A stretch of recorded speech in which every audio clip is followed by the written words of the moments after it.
Melania Trump rarely gives interviews. When she does, every word is analyzed, every pause dissected, every expression turned into a headline. For years, the media has crafted its own narratives about her. Silent observer, reluctant participant, isolated figure. But tonight was different. Tonight, she sat across from one of the most aggressive interviewers in the industry, a woman determined to make this conversation a turning point. The host had a plan: push, provoke, control the narrative.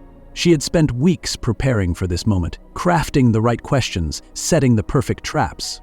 The audience expected a confrontation, a reveal, maybe even a crack in Melania's famously unreadable expression. But what they got was something no one had planned for. Within minutes, the interview began to slip, the carefully designed pressure collapsing under something far more powerful than defiance: complete and unwavering indifference. And by the time the cameras cut, it was clear. The host had lost, and Melania had never even needed to fight. Before we continue this story, let us know where you're watching from, and if you enjoy heartfelt stories like this, make sure to subscribe to the channel. We'd love to hear your thoughts on this story, so after watching, leave a comment below and tell us what you think. And don't forget, tomorrow, we have another inspiring story just for you. The studio was silent except for the low hum of cameras adjusting their focus. The audience, seated in rows just beyond the floodlights, watched with a tense, almost predatory anticipation. This wasn't just another political interview. This was an event. The network had been hyping it for weeks. An exclusive, one-on-one conversation with Melania Trump, the woman who had spent years standing beside the most controversial president in modern history, the woman who had remained largely silent while the world dissected her life, her marriage, her choices. Tonight, she was finally speaking, and sitting across from her was a woman determined to make this interview a defining moment for herself. The host, a celebrated journalist known for her aggressive questioning, leaned forward slightly, her hands folded neatly on the glossy black table between them. The glow of the studio lights cast a calculated warmth over her carefully poised expression. Her eyes, sharp and searching, gave away her intent before she even spoke. This wasn't a conversation, it was a hunt. Melania sat opposite her, a vision of composure. Dressed in a sleek, elegantly tailored outfit, she maintained the kind of effortless poise that suggested not just confidence, but something deeper, an unshakable understanding of her own presence. Her expression was unreadable, her hands resting gently in her lap. There was no nervous shifting, no telltale glance toward the cameras. She knew they were watching. She had always known. The host inhaled just slightly before delivering the first carefully measured words. "Mrs. Trump, thank you for being here tonight. You don't do many interviews, and I think a lot of people are wondering, why now?" It was a soft opener, deceptively gentle, the kind of question designed to set the stage for what was coming. Melania didn't blink. She allowed the silence to stretch just long enough for the weight of the question to settle. Then, with the faintest tilt of her head, she answered, her voice smooth, deliberate. "Because I chose to." No elaboration, no nervous explanation, just 4 simple words that carried more control than the host had expected. The woman across from her adjusted her posture, subtly recalibrating. There was a script for this interview, one meticulously crafted by the network's producers, a sequence of carefully worded questions designed to create a specific narrative, one where Melania would either become the victim or the villain. The audience was expecting it, the network was counting on it, but something in Melania's tone, in her complete lack of hesitation, set off a quiet alarm. This might not go according to plan. The host recovered quickly, shifting into her next move. "A lot has been said about you over the years. People have speculated about your marriage, your opinions, your role in the White House. You've remained mostly silent through it all. Some say that silence is strength, others say it's avoidance. Which is it?" A well-placed trap, designed to force a definitive answer, either admission of strength, which could be interpreted as complicity, or admission of avoidance, which could be framed as submission. A flawless move. Melania turned her head slightly, as if considering the question. When she spoke, there was no hesitation. It is choice. Another answer that left no room for manipulation. The host's fingers tightened slightly around the edges of her notes. She had anticipated defensiveness, maybe even a moment of discomfort. Instead, she was facing something much more dangerous: calm. The cameras captured everything. The slight narrowing of the host's eyes, the almost imperceptible shift in her demeanor. The audience, though silent, was already taking sides. It was a matter of seconds, but something had shifted. The balance of control in the interview was no longer where it was supposed to be. The studio was designed to intimidate. Everything, from the sleek high-gloss table to the perfectly angled overhead lights, was arranged to create an atmosphere of control. The audience sat in shadow beyond the glow of the set, a silent presence, watching. The air was thick with expectation, the kind that builds before something inevitable, before the moment when the scales tip and the real show begins. Cameras hovered like sentinels, adjusting, tracking every movement, every shift in expression. The network had spent weeks preparing for this interview, framing it as a rare, unfiltered look into the life of a woman who had, for years, been both an enigma and a lightning rod. The anticipation was palpable. This was not just another interview, this was supposed to be a reckoning. The host, a polished, media-trained powerhouse, thrived in these environments. She had built her career on high-profile interviews, exposing contradictions, forcing moments of discomfort that would go viral within minutes of airing. She wasn't just a journalist, she was a performer, and tonight, she had the perfect stage.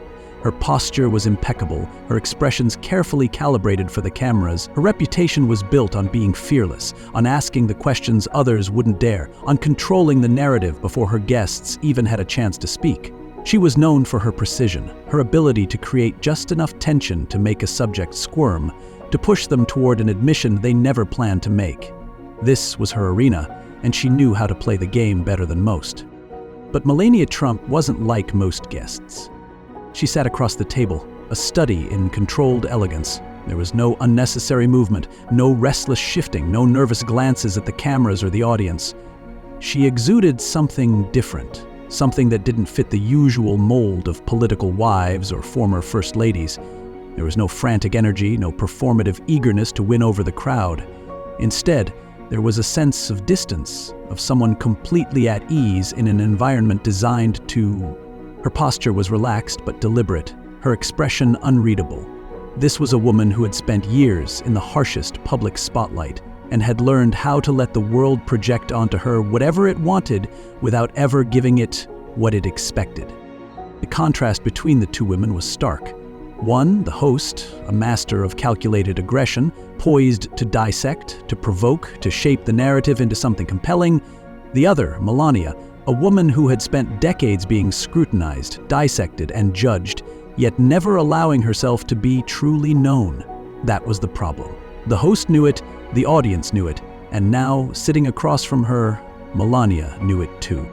The silence between them stretched for a fraction of a second longer than necessary, the kind of pause that makes people lean forward, waiting for the first real move. The host adjusted her notes, a subtle flicker of movement that betrayed an eagerness to regain control. She knew what the audience was waiting for. They weren't here for pleasantries. They were here for confrontation, for an unraveling, for the moment when the guest falters, when the polished exterior cracks and something raw is exposed. That was what made these interviews compelling. That was what turned them into headlines. But Melania didn't waver. She had spent too many years in the public eye, had endured too many fabricated narratives, too many attempts to define her, to frame her into something digestible. She had learned how to exist in silence, to let speculation build around her while giving nothing away. And now, as the host prepared to shift gears, to sharpen the edge of her questioning, it became clear this interview might not go as planned. There was an energy in the room, something just beneath the surface, something neither woman acknowledged outright, but both could feel. The host was about to start pressing harder, pushing toward the carefully prepared lines designed to provoke, to expose contradictions, to pull Melania into the performance. But the question remained: who would be in control by the time the real show began? The host shifted slightly in her seat, her fingers gliding over the stack of neatly arranged notes in front of her. The warmth in her smile remained, but there was an unmistakable edge to it now, a quiet shift in tone that signaled the real interview was about to begin. The pleasantries had served their purpose. Now it was time to get to the questions that mattered, the ones designed not just to inform, but to provoke. "You have always been a very private person," the host began, her voice measured, deliberate. "Some would say mysterious. Even during your time in the White House, you rarely spoke publicly. People want to understand. Was that your choice, or were you simply playing the role expected of you?" The audience was silent, the weight of the question hanging in the air. It was a carefully crafted statement, one that carried the subtle implication of submission, the suggestion that Melania, for all her grace and composure, had merely been a supporting character in a much larger story, a figure in the background rather than a force of her own. Melania didn't react immediately. She let the words settle, absorbing them without the slightest flicker of emotion crossing her face. When she finally spoke, her voice was as steady as it had been from the beginning. "I was always myself," she said simply.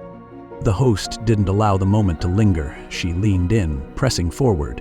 "But in an administration known for controversy, for strong personalities, for chaos, was it ever difficult for you to remain silent? There were so many moments when people expected you to speak out, times when they wondered why you didn't." There it was, the first real push. A question that wasn't just about her, but about the larger narrative surrounding her marriage, her role, her silence. It was a statement disguised as curiosity, meant to lead her toward one of two outcomes, either justifying her actions or admitting regret. Melania's expression remained unchanged.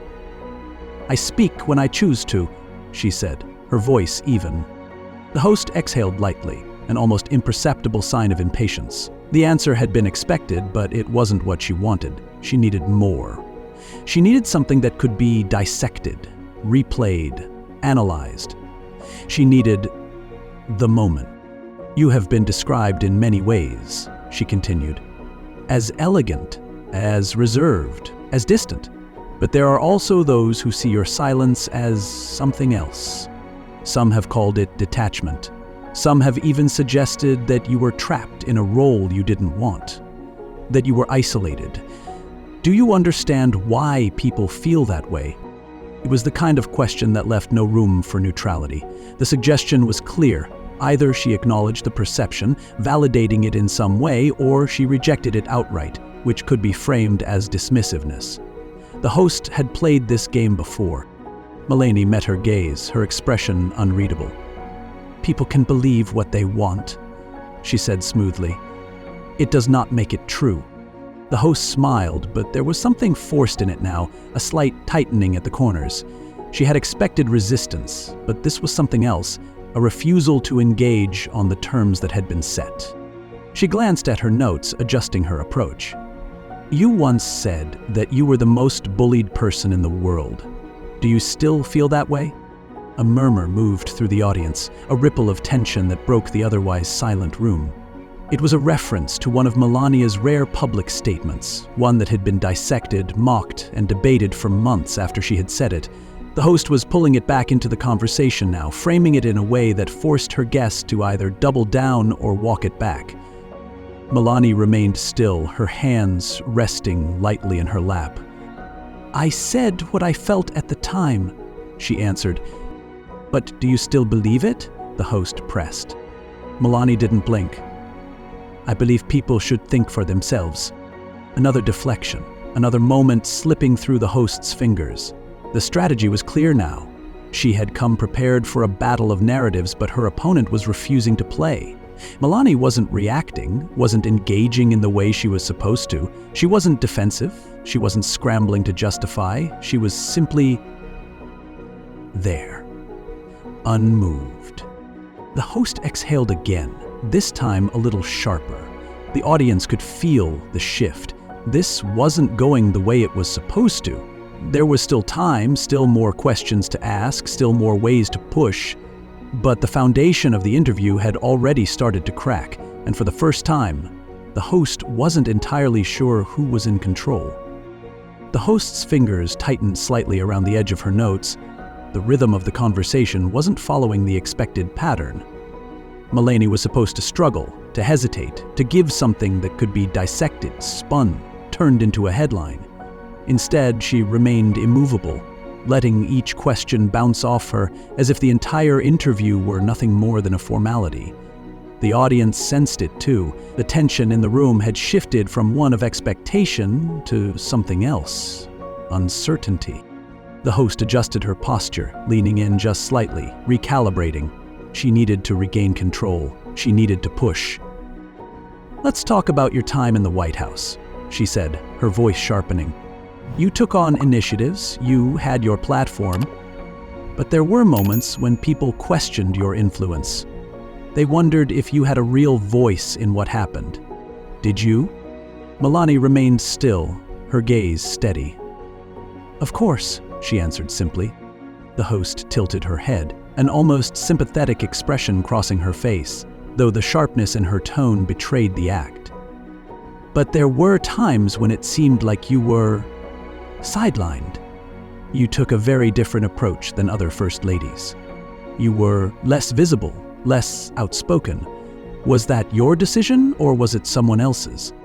Another trap. Another attempt to frame her either as a passive figure in someone else's story or as someone unwilling to stand up for herself. Melania's lips curved ever so slightly, not quite a smile, more like a quiet acknowledgement of the game being played. "I have always made my own choices," she said. The words deliberate. The host's eyes narrowed, sensing an opening. "But were there times when you wanted to say more? To speak out against things? To take a stronger stance? People speculated a lot about your marriage, about your views on policies. Some even suggested that you disagreed with the president but felt unable to express that. Was that true?" For the first time, Melania shifted, crossing one leg over the other, the movement fluid and controlled. She studied the host for a moment before responding. "People like to imagine things," she said. "They tell stories because they do not know the truth. And sometimes they do not want to know it." The audience reacted, not loudly, but enough for the host to hear the subtle murmurs, the shifting in seats. She could feel the balance tipping, and she didn't like it. She needed to regain momentum. Her voice took on a more pointed edge. "But you must understand why people speculated. You were married to one of the most polarizing figures in American history. There were moments when he said things that many found offensive, things that caused real controversy. And through it all, you rarely spoke. People wondered, was that because you agreed with him or because you felt you couldn't say anything against him?" The directness of the question sent another ripple through the audience. This was it, the moment she had been waiting for. The question that, if answered carelessly, could open the door to headlines, to controversy, to endless media analysis. The host could already imagine the segments, the articles, the expert panels dissecting every word of Melania's response. But Melania didn't hesitate. Her expression didn't shift. She didn't flinch or falter. "I spoke when I needed to," she said, her voice even, "and I will not explain myself to people who have already made up their minds." It was not the answer the host wanted. It was not the answer the network wanted, but it was an answer that left no room for further probing. The host's lips pressed together briefly before she let out a small breath, feigning amusement. "You're very careful with your words," she observed, her tone laced with something close to frustration. "Some might say too careful. Some might say you avoid answering directly." Melania's expression remained unreadable. "And yet you keep asking?" A flicker of something crossed the host's face. Annoyance, irritation, the realization that the interview was slipping through her fingers. She had expected resistance. But this was something different. It wasn't just that Melania wasn't playing along. It was that she wasn't even acknowledging the rules of the game. The control, the power dynamic, the scripted escalation. It wasn't working. And for the first time, the host wasn't sure how to fix it. The audience felt it too. The tension in the room had shifted. This was no longer an interview. It was a slow unraveling of expectations. The host glanced down at her notes, as if searching for a way back, for a strategy that would break through the unshakable calm in front of her.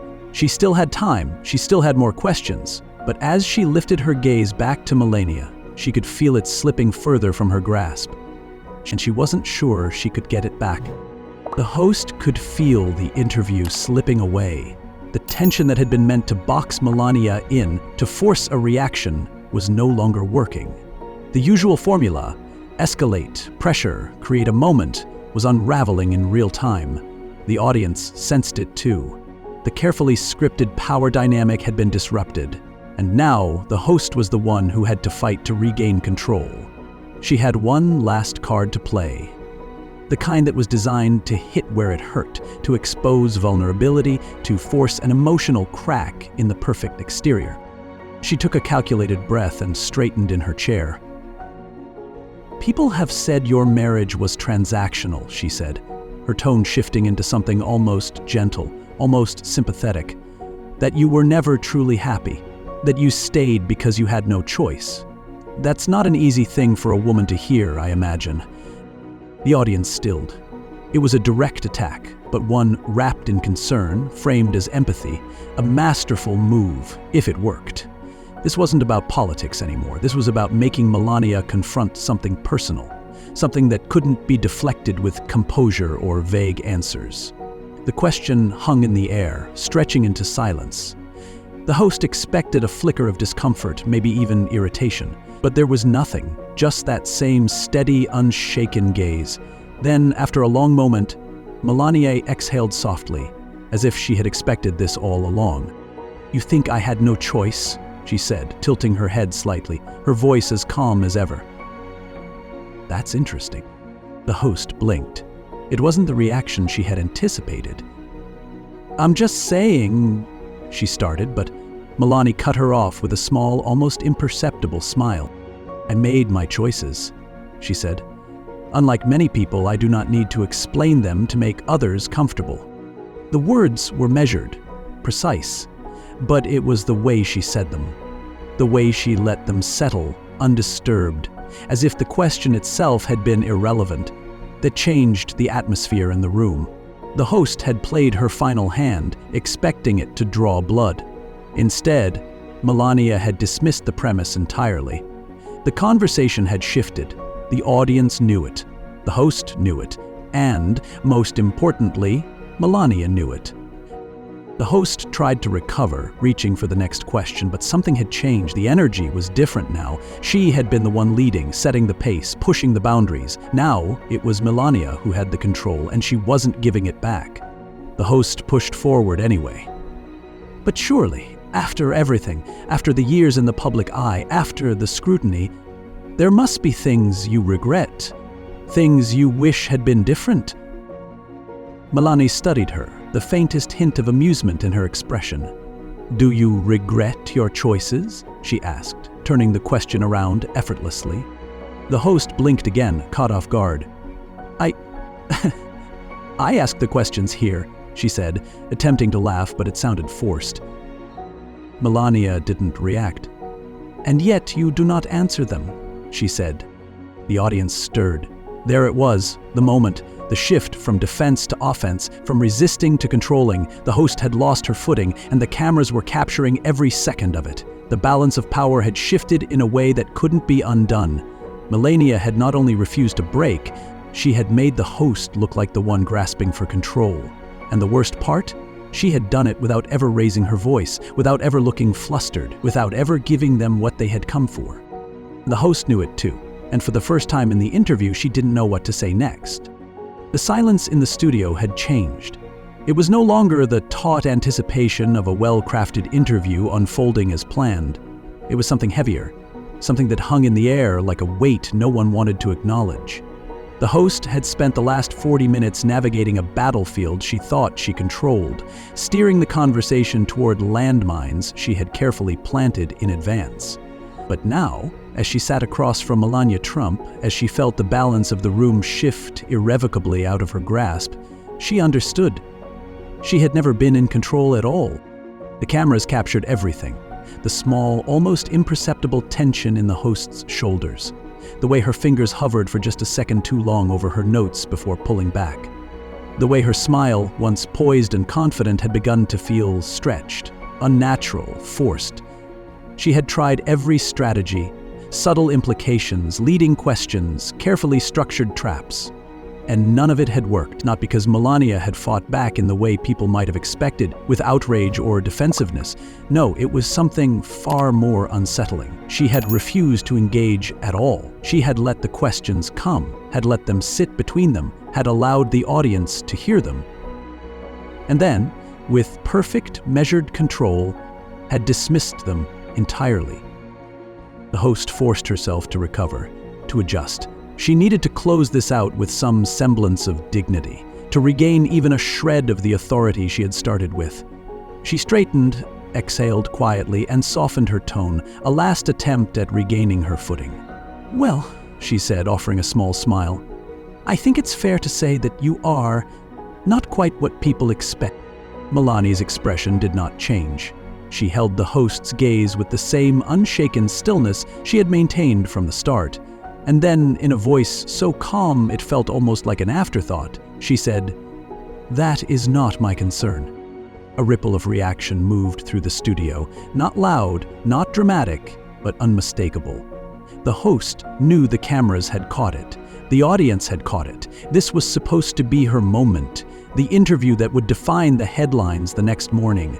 Instead, it was Melania who had dictated the final impression, and the moment was already slipping out of the host's control. She adjusted once more, shifting in her chair, and reached for something to close on, something neutral enough to pull back at least some semblance of control. "If there's one thing you want people to take away from this interview," she asked, her tone carefully leveled, "what would it be?" For the first time, Melania broke eye contact. Not in retreat, not in hesitation, but in a slow, deliberate glance away, as if the question itself was of little consequence. She let the silence stretch, just enough to remind everyone who now dictated the pace of the conversation. And then, when she finally spoke, her voice was quiet, composed, but utterly final. "People believe what they want," she said. "That does not make it truth." The words landed with an unshakable weight.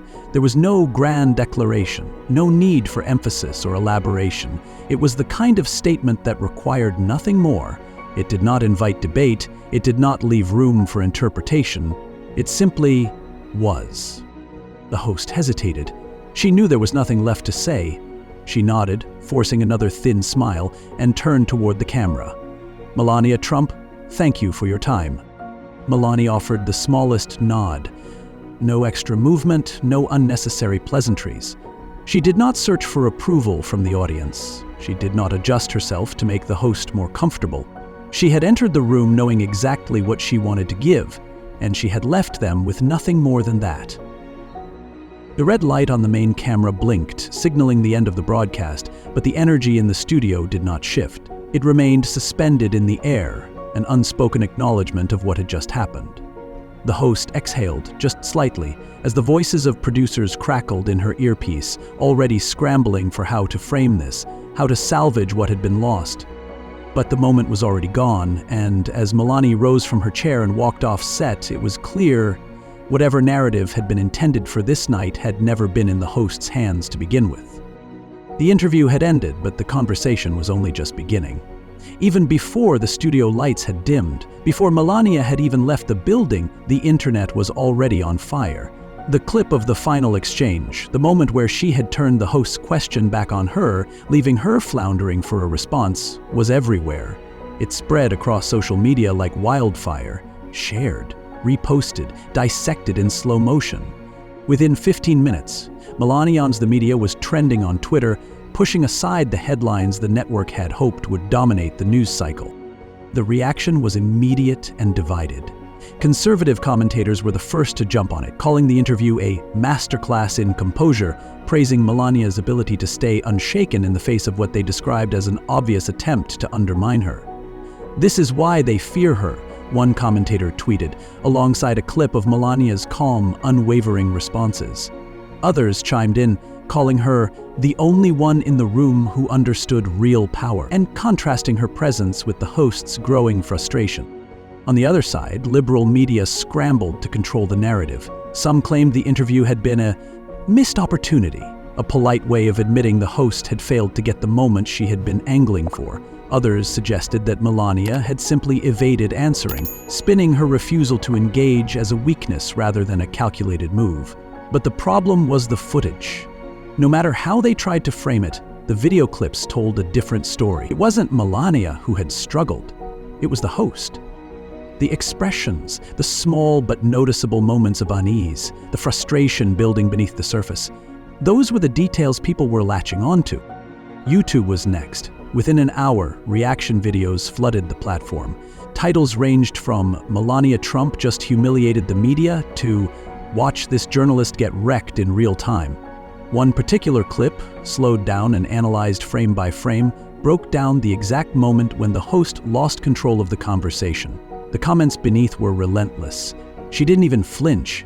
"This is what happens when you try to trap someone who doesn't care about playing your game. I've never seen someone dismantle an interview without raising their voice."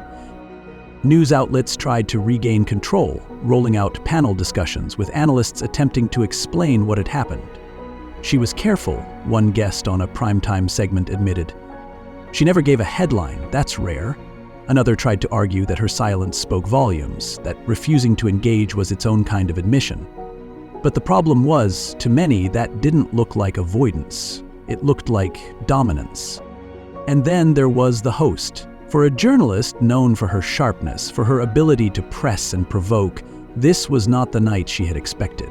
Her social media, normally buzzing after a major interview, was noticeably quiet. No retweets, no clips, no celebratory posts. The network's official account posted a highlight reel, one that carefully cut around the most damaging moments. But even that couldn't stop the response. The top reply was blunt. "This is the most one-sided loss I've ever seen." And Melania? She had walked out of the studio as if nothing had happened. No comments, no social media posts, no reaction at all. She had done the interview, let the world interpret it however they wanted, and then disappeared into the night.